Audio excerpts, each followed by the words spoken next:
आइए अब हम अध्याय को आगे बढ़ाते हैं और इस वीडियो में हम देखेंगे कि ऋग्वेद में वे कौन कौन से शब्द हैं जो लोगों की विशेषताएं बताते हैं। लोगों की विशेषताओं से आपको यहां समझना है कि उस समय का जो वैदिक समाज था उसकी रूपरेखा क्या थी, कौन कौन से समुदाय रहते थे, उनके लिए किन किन शब्दों का प्रयोग किया जाता था। छोटे छोटे प्रश्न बनते हैं, छोटे छोटे फैक्ट हैं, याद रखना है, बहुत मजेदार चीजें हैं। तो सबसे पहली बात कि वैदिक काल में समाज का जो विभाजन है वो कर्म अर्थात व्यक्ति के कार्य के आधार पर था, न कि जन्म के आधार पर। इस चीज को आपको बारीकी से समझना है। वैदिक काल में समाज का विभाजन कर्म के आधार पर किया गया था। वैदिक काल में समाज का विभाजन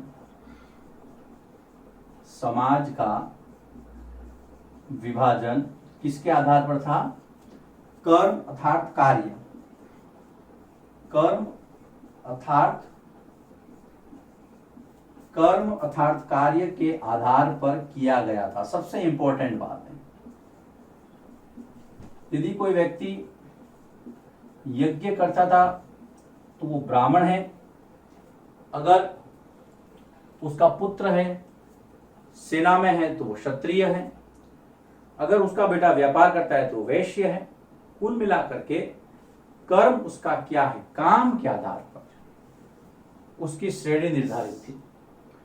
सबसे महत्वपूर्ण जो था समाज के अंदर वो था राजा। ये राजा आज की तरह राजा नहीं थे जिसके पास बड़ी बड़ी सेना थी, बड़े बड़े महल थे। ये सिर्फ और सिर्फ अपने जो कुल थे उनके सरदार मात्र थे, लेकिन फिर भी पदवी राजा की थी। तो यह सरदार की तरह था, न कि महलों और सेना से सुसज्जित। राजा कौन? कि यह एक सरदार की तरह था,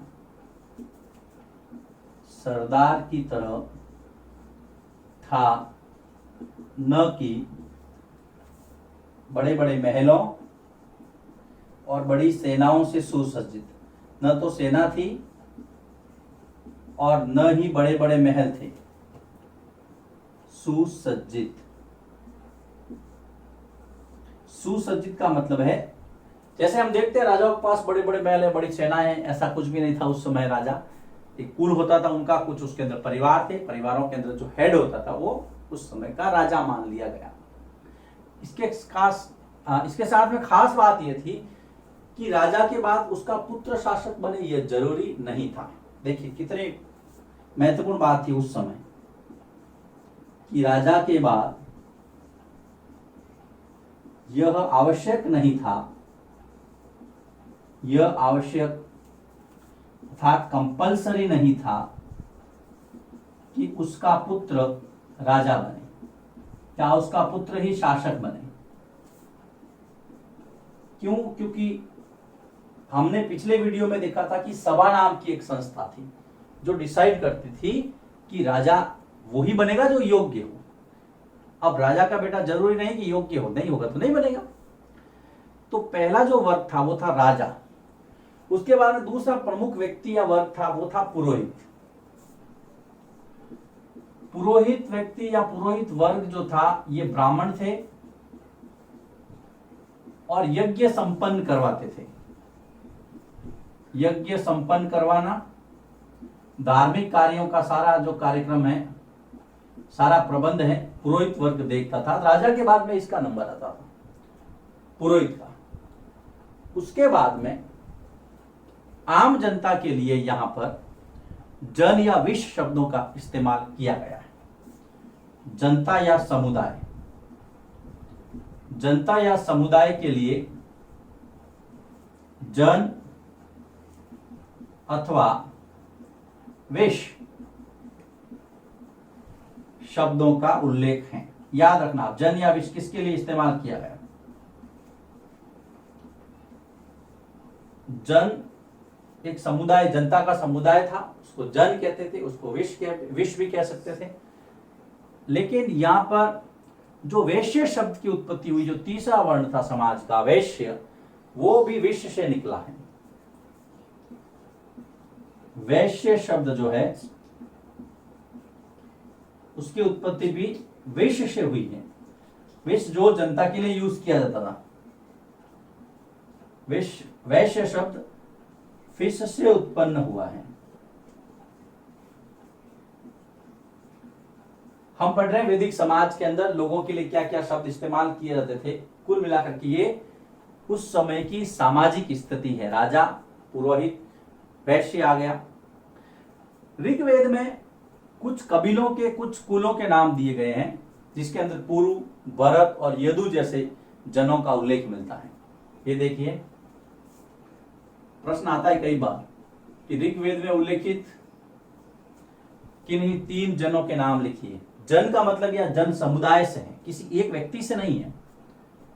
इस बात को हमें ध्यान में रखना है। ऋग्वेद में पुरु, भरत, यदु, ऋग्वेद में पुरु, भरत, यदु जैसे जनों का उल्लेख मिलता है।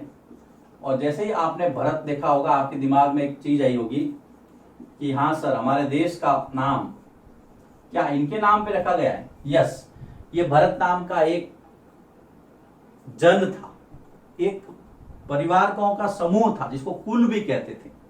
उसके आधार पे हमारे देश का नाम भारत रखा गया है। भरत जन के आधार पर हमारे देश का नाम भारत दिया गया।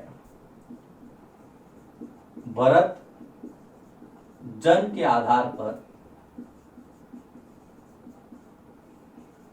हमारे देश का नाम, हमारे देश का नाम भारत रखा गया। अब देखिए, मैं वापस आपको शुरू से बताता हूं, कहीं कंफ्यूज होने की आवश्यकता नहीं है। हम पढ़ रहे हैं समाज के अंदर कुछ ऐसे शब्द जो लोगों की विशेषता बताते हैं या समाज को रिफ्लेक्ट करते हैं ऋग्वेदिक काल में। तो पहली बात को, वैदिक काल के अंदर समाज का जो विभाजन है वो कर्म के आधार पर था। ये सबसे इंपॉर्टेंट है। एक व्यक्ति ब्राह्मण भी हो सकता था, उसका बेटा क्षत्रिय भी हो सकता था, उसका पुत्र वैश्य भी हो सकता था, क्योंकि वो काम वैसा करते थे। जन्म के आधार पर नहीं, ब्राह्मण के घर में ब्राह्मण ही पैदा हुआ ये जरूरी नहीं था उस वक्त। फिर देखिए, सबसे पहला जो मुख्य था वो था राजा, लेकिन ये सरदार की तरह था। इसके पास न तो बड़े महल थे, न बड़ी सेना थी। राजा के बाद में उसका बेटा राजा बनेगा ये जरूरी नहीं था, क्योंकि हमने देखा था कि यहाँ पर उस समय एक सभा नाम की संस्था होती थी, जो सब मिलकर लोग डिसीजन लेते थे कि कौन सरदार बनेगा या राजा बनेगा। उसके बाद में जो दूसरा मुख्य पद या वर्ग था, या वो था पुरोहित। ये लोग ब्राह्मण थे और यज्ञ संपन्न करवाते थे। आपको पता है वैदिक काल में यज्ञों की भूमिका कितनी महत्वपूर्ण थी। उसके बाद में जनता या जन समुदाय के लिए जन और विश्व 2 शब्दों का उल्लेख मिलता है, इसको आपने ध्यान रखिए। और इसी विश्व से फिर तीसरा जो वर्ण था समाज का, वो वैश्य, उसकी उत्पत्ति हुई है उस शब्द से। है सब समाज के ही अंग है उस समय। कुछ ऐसे परिवार, कुछ ऐसे कुल थे, पुरु, भरत और यदु, जिनको चूंकि बहुत सारे परिवारों का समूह थे इसलिए इनको जन कहा गया। और ऐसे ही एक भरत जन के आधार पर हमारे देश का नाम भारत रखा गया। प्रश्न आता है कई बार, हमारे देश का नाम किस जन के आधार पर रखा गया? और तीनों को एबीसीडी में दे देंगे। तो आपको सिंपल सी बातें पता रखनी है। ये सारी टर्म है, नोट कीजिए इनको, फिर मैं आगे बढ़ता हूं। हमने ये देखा था कि वैदिक काल के अंदर जो जाति आकर के यहाँ पर एक नई ग्रामीण सभ्यता की शुरुआत करने वाली थी, उसका नाम था आर्य। और आर्य का मतलब होता है श्रेष्ठ। कई इतिहासकार कहते हैं कि मध्य एशिया से आए थे, कई लोग कहते हैं कि भारत के मूल निवासी थे। ये बहुत बड़े प्रश्न हैं, अभी भी इस पर शोध जारी है, हम इनके अंदर नहीं पढ़ेंगे, हम सीधा आर्य से शुरू करेंगे। आर्य का मतलब होता है श्रेष्ठ। जिन लोगों ने इन श्लोकों या सूक्तों की रचना की ऋग्वेद की, उन्होंने स्वयं को आर्य बताया। जिन लोगों ने सूक्तों की रचना की, जो मैंने सबसे पहले आपको बताया था ऋग्वेद के अंदर 1028 सूक्तों, या यहां पर मैं श्लोक भी कह दूं, श्लोकों की रचना की, उन्होंने स्वयं को आर्य कहा, स्वयं को आर्य कहा और कहा कि आर्य का मतलब होता है श्रेष्ठ। आर्य का अर्थ क्या होता है बेटा? श्रेष्ठ। इस बात को आपको ध्यान में रखना है। और आर्य जो अपने विरोधी लोग थे उनको कहते थे दस्यु, अनार्य। तो दूसरी यहां पर टर्म आर्य के विरोध में आ गई दस्यु, है ना। आर्य अपने विरोधियों को, अपने विरोधियों को क्या कहते थे? दस्यु कहते थे। दस्यु कहते थे। ये दस्यु क्या करते थे? ये पहली बात तो यज्ञ नहीं करते थे। यज्ञ नहीं करते थे कौन? दस्यु। दूसरा, ये आर्यों की भाषा संस्कृत नहीं बोलते थे। आर्यों की भाषा नहीं बोलते थे। दोनों चीजें ध्यान में रखनी है आपको। आर्यों की भाषा नहीं बोलते थे कौन? दस्यु। तो आर्य, जिन लोगों ने श्लोकों या सूक्तों की रचना की, उन्होंने स्वयं को आर्य कहा और कहा कि भाई आर्य का मतलब होता है श्रेष्ठ। अब इसकी भारत आने के बारे में कई लोगों में मतभेद है, बहुत सारे मतांतर पाए जाते हैं, उसके चक्कर में हम नहीं पढ़ेंगे। आर्य जो अपने विरोधी थे उनको बोलते थे कि ये लोग दस्यु है, ये यज्ञ नहीं करते हैं, ये हमारी भाषा नहीं बोलते हैं, और इन दोनों का झगड़ा चलता रहता था। दस्युओं को फिर पराजित करके इन्होंने यहां से खदेड़ दिया और खुद यहां पर एक अलग जो है वो सभ्यता को विकसित करने में सफल हुए। फिर हम आगे चलते हैं। युद्ध के अंदर लोगों को बंदी बनाकर दास या गुलाम भी बनाने की जो प्रणाली है, धीरे धीरे डेवलप हो रही थी। हमने युद्ध पढ़ा था। अब देखिए, युद्ध में लोगों को बंदी बनाकर, युद्ध में लोगों को बंदी बनाकर दास या गुलाम बनाया जाता था। दास या गुलाम बनाया जाता था और गुलामों के लिए जरूरी था कि वो अपने मालिक की आज्ञा माने। दासों को अपने मालिक का हर आदेश मानना पड़ता था। ये जो दास थे, दासों को अपने मालिक का हर आदेश मानना पड़ता था। मानना पड़ता था। अगर कोई स्त्री दासी थी, अगर कोई स्त्री गुलाम थी, तो उसको कहा गया था दासी। दास और दासी, यह आपको ध्यान में रखना है कि क्या युद्ध में लोगों को बंदी बनाया जाता था कि यस, बनाया जाता था, और उनको दास या गुलाम के नाम से पुकारा जाता था। और जो दास होता था वो अपने मालिक की सारी बातें मानता था, और अगर कोई स्त्री को गुलाम बनाते तो उसको क्या कहा जाता था? दासी। छोटी छोटी बातें हैं, कहीं कोई बड़ा कोई लॉजिक कहीं कोई बड़ा फॉर्मूला नहीं है ना। सारे सारे इतिहास के स्रोतों पर आधारित बातें हैं, हमें पढ़ना है, याद रखना है, समझना है इसको। अब हम बात करते हैं एक महत्वपूर्ण टॉपिक पर, जिसको आप कहते हैं महापाषाण कबरें। टॉपिक है खामोश प्रहरी कहानी महापाषाणों की। देखिए, खामोश प्रहरी, खामोश मतलब जो बोलते नहीं है, प्रहरी मतलब प्रहर देने वाले, ध्यान रखने वाले। कहानी महापाषाणों की, बहुत अच्छा टॉपिक है, छोटा सा टॉपिक है, खामोश प्रहरी। देखिए, महा का मतलब होता है बड़ा, महा का होता है बड़ा, और पाषाण का मतलब होता है पत्थर। मतलब बड़े बड़े पत्थर। और बड़े पत्थर कहां इस्तेमाल किए गए? लोगों को दफनाने के लिए, जब उनकी कब्रें बनाई गई, कब्रों के आसपास बड़े बड़े पत्थर सजाए जाते थे, और इन कब्रों का जो कार्यकाल है वो 3000 वर्ष पूर्व माना गया है। कब्रों के आसपास जो कब्र थी, लोगों को जब मरने के बाद में दफनाया करता था, कब्रों के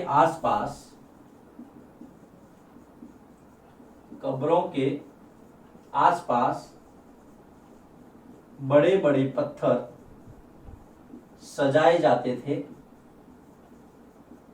और इन कब्रों का जो कार्यकाल बताया गया है वो बताया गया है 3000 वर्ष पूर्व। ये बात ध्यान में रखेंगे। महापाषाण कब्रों की जो टाइम पीरियड बताया गया है वो 3000 वर्ष पूर्व बताया गया है। महा का मतलब होता है बड़ा और पाषाण का मतलब होता है पत्थर। लिखिए इसको, फिर हम इस महापाषाण वाले जो टॉपिक को उसी को मैं आगे बढ़ा रहा हूं, इसको नोट कीजिए। अब देखिए जो महापाषाण कब्रों के प्रमाण मिले वो कहां से मिले, एक एक चीज को समझना आप आराम से, कोई जल्दबाजी नहीं है। महापाषाण कब्रों के प्रमाण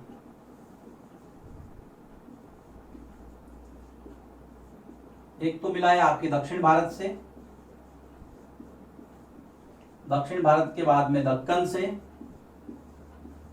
दक्षिण भारत के उत्तर वाला हिस्सा वो दक्कन है, उत्तर पूर्वी भारत जिसको आप नॉर्थ ईस्ट कहते हैं, उत्तर पूर्वी भारत, और इसके अलावा कश्मीर, यहां से इसके प्रमाण मिले। देखिए मान लीजिए कब्र है तो इसके आसपास बड़े बड़े पत्थर रख करके इस तरह से सजाया जाता था। एक तरह से मोटे तौर पर हम इसको, ये है आपकी कब्र, ये है बड़े बड़े पत्थर, महापाषाण, इस तरह से, इस तरह से सजावट होती थी बड़े पत्थरों की कब्रें। कहीं कहीं कब्रों के पास में गोलाकार पत्थर भी मिले हैं, जैसा कि मैंने चित्र में बताया। कहीं कहीं कब्रों के पास कैसे पत्थर मिले हैं, गोलाकार, गोलाकार के गोलाकार पत्थर भी मिले हैं। तो कहीं कहीं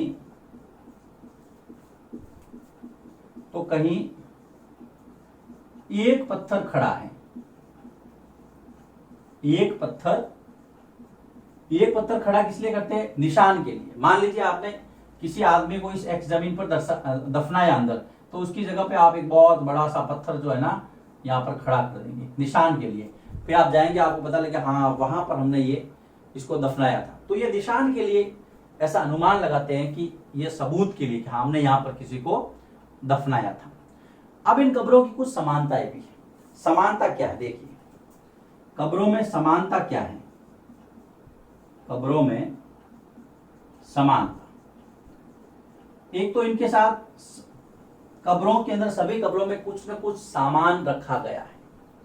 क्या है कि मृतकों के साथ काले लाल मिट्टी के बर्तन मिले हैं। समानता यह है कि मृतकों के साथ किस तरह से, ये ध्यान रखना आप, काले लाल मिट्टी के बर्तनों भी मिले हैं। मिट्टी के बर्तन रखे गए हैं या मिले हैं, कुछ भी। तो या तो ये, इनसे ये पता चलता है कि उस समय हो सकता है समाज में ऐसा कोई रिवाज हो कि मृतक के साथ में बर्तन रखना या और भी कुछ चीजें रखना है। यही तो हमारे जानकारी के स्रोत है। हम इन सब चीजों का अध्ययन क्यों करते हैं, इससे हमें पता चलता है कि उस समय समाज कैसा रहा होगा। दफनाने की जो है प्रथा थी, बड़े बड़े पत्थरों से सजाने की प्रथा थी, कुछ न कुछ सामान रखने की प्रथा थी, इस तरह से।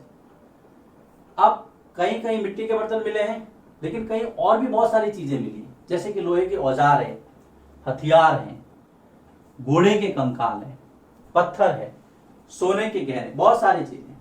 तो काले लाल मिट्टी के बर्तनों के अलावा भी कुछ मिला है क्या? हाँ मिला है। देखिए क्या मिला है। कब्रों में मानव कंकाल के साथ, मानव कंकाल मतलब जब मानव को दफनाया गया फिर बाद में वो कंकाल मिला, कंकाल बन गया, तो कंकाल के साथ में क्या क्या मिला देखिए, कब्रों में मानव कंकाल के साथ लोहे के औजार। अब आपको उसे लोहे के औजार क्या करते होंगे क्या पता भाई, वो तो अब उनको पूछना पड़ेगा, है ना, उनको तो मैं पूछ नहीं सकता हूं जाके। हमारे पास प्रमाण है, कुछ ऐसी सामाजिक मान्यताएं होगी कि मृतक के साथ में कुछ न कुछ रखते होंगे वो लोग, तभी तो मिले हैं लोहे के औजार, हथियार, घोड़े के कंकाल। देखिए घोड़ा उस समय व्यक्ति का प्रिय था, हो सकता है घोड़े के कंकाल जहां मिले वो किसी युद्ध में मर गया हो, सैनिक हो, और घोड़ा भी उस युद्ध में मर गया हो, दोनों को साथ में दफनाया गया हो, ये भी हो सकता। कई चीजें, कई सारे कयास लगाए जा सकते, लेकिन मिले हैं घोड़े के कंकाल, सोने के गहने, पत्थर, सोने के गहने, फिर आपके पत्थर और अन्य सामान, ये सारी चीजें देखिए वहां पर कब्रों में मिली। तो कब्रें कितनी महत्वपूर्ण है, कब्रें हमें बताती है कि उस समय का सामाजिक जीवन कैसा होगा, लोगों की मान्यताएं क्या थी, लोग क्या सोचते थे, ये सारी चीजें आपको पता रखनी है। कई बार प्रश्न पूछते हैं कि वैदिक काल के अंदर कब्रों से क्या क्या सामान मिलता है, या ऐसी क्या मान्यताएं थी कि कौन कौन सी वस्तुएं वो लोग व्यक्ति के साथ में दफनाते थे। ये वो जगह है जहां से महापाषाण कब्रों के प्रमाण मिले हैं। तो लिखिए इसको, फिर मैं इसको आगे बढ़ाता हूं। हमने यह देखा कि कब्रों से हमें लोगों की सामाजिक स्थिति का पता चलता है, लेकिन आप दूसरे पहलू पे गौर कीजिए। कब्रों से व्यक्ति की आर्थिक असमानताएं, सामाजिक असमानताएं भी परिलक्षित होती हैं। समाज का एक हिस्सा दूसरे हिस्से से कैसे अलग था, चाहे वो सामाजिक परिदृश्य में हो, चाहे वो आर्थिक स्थिति में हो। कब्रों से हमें सामाजिक स्थिति का पता चलता है, लेकिन साथ ही साथ आर्थिक स्थिति का भी पता चलता। अब कैसे पता चलता, देखिए लोगों में सामाजिक असमानताएं, कब्रों में मिले अवशेषों के आधार पर, कब्रों में मिले अवशेषों, या फिर मैं ये लिख दूं वस्तुओं के आधार पर,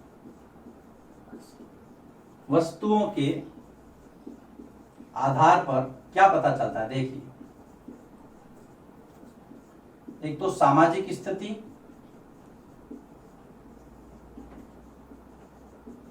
दूसरा आर्थिक स्तर और असमानता। आर्थिक स्तर, उसके साथ में कितने लोग असमान थे, एक दूसरे थे। अब कैसे पता चलता है, हम पता करते हैं। कभी कभी क्या हुआ है, एक कब्र से दूसरी कब्र में जो वस्तुएं मिली उसमें काफी असमानता है। एक कब्र में जो सामान मिला है दूसरी कब्र में ऐसा सामान नहीं मिला है। उसके आधार पर पुरातत्वविदों ने यह अनुमान लगाया है कि समाज के अंदर उस समय भी असमानताएं थी। एक व्यक्ति के पास सोने के गहने थे, दूसरे के पास मिट्टी के बर्तन थे। केवल असमानता का पता कैसे लगा है कि एक कब्र की वस्तुएं दूसरी कब्र में मिली वस्तुओं से अलग थी, वस्तुओं से अलग है। जब अलग है तो वे असमान हो गई, कुछ न कुछ तो उनके जीवन में असमानता रही होगी। जैसे ब्रह्मगिरी का हम उदाहरण लेते हैं। ब्रह्मगिरी जो कि कर्नाटक में है, ब्रह्मगिरी कर्नाटक में, आपको चित्र में नजर आ रहा है। ब्रह्मगिरी की लोकेशन देखिए, ब्रह्मगिरी कर्नाटक में है। वहां से हमें कब्रें मिली हैं। एक कब्र में 33 सोने के मणके और शंख मिले। देखिए ब्रह्मगिरी,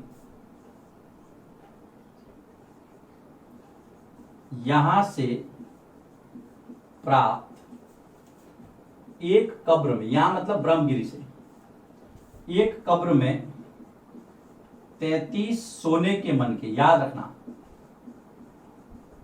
33 सोने के मणके तथा क्या मिले हैं? शंख मिले हैं। इसका मतलब ये किसी शासक वर्ग, राजा या सरदार की कब्र हो सकती है। इतना पैसा, इतना सोना, इतना गहना, इतने मणके, इतने शंख तो उसके पास ही हो सकते हैं, आम आदमी कहां से लाए? दूसरी कब्र में कंकालों के पास मिट्टी के कुछ बर्तन मिले हैं। देखिए ब्रह्मगिरी में भी, जबकि दूसरी कब्र से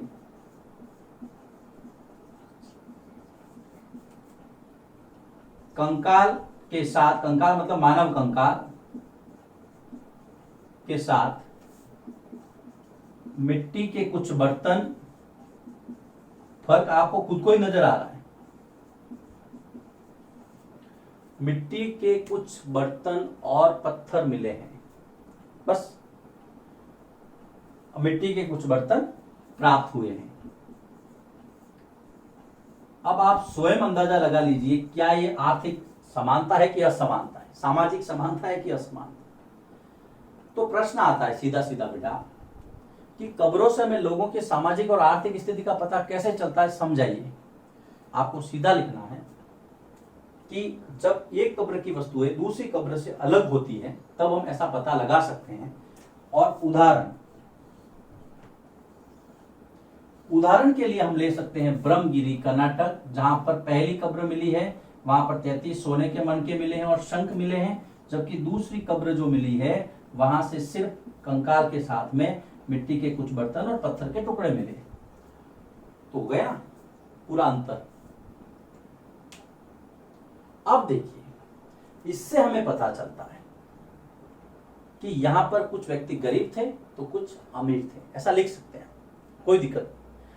अब हम बात करते हैं, यहां पर हमें ऐसी कुछ खास कब्रें मिली। ये देखिए, कब्रों से हमें क्या क्या पता चलता है, ये भी आप लिख सकते हैं कि सामाजिक स्थिति और आर्थिक स्तर में समानता और असमानता क्या है, वो हम कब्रों से पता कर सकते हैं।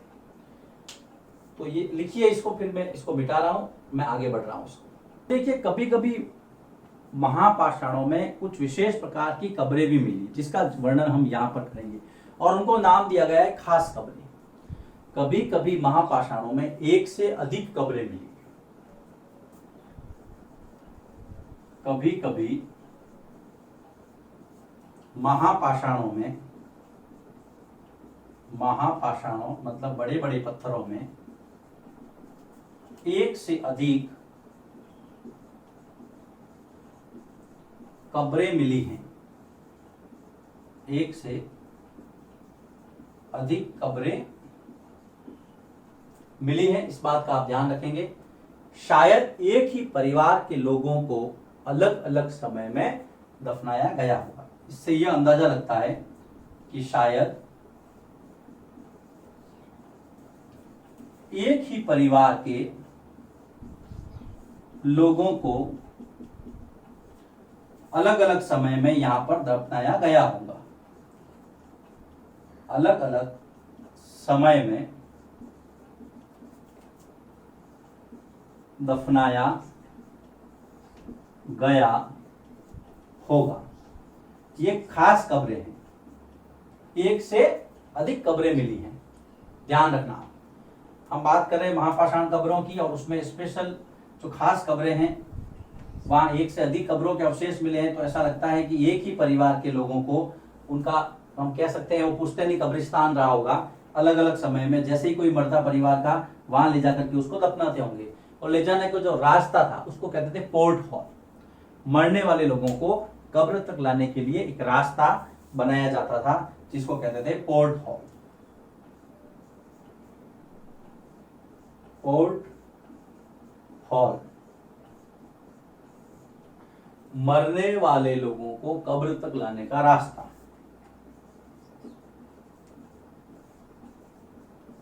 मरने वाले लोगों को कब्र तक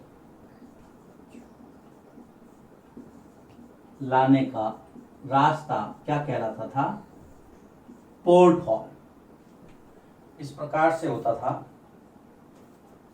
यह आपकी कब्र है, इस तरह से ये बड़े बड़े पत्थर हैं, ना। और यहाँ पर इस तरह से एक हॉल रखा जाता था, ये रास्ता होता था, इसको बोट हॉल कहते थे। तो ये खास खबरें हो गई, ब्रह्मगिरी कर्नाटक, लोकेशन आपने देख ली चित्र के अंदर। यहां पर हम इस वीडियो को समाप्त करते हैं।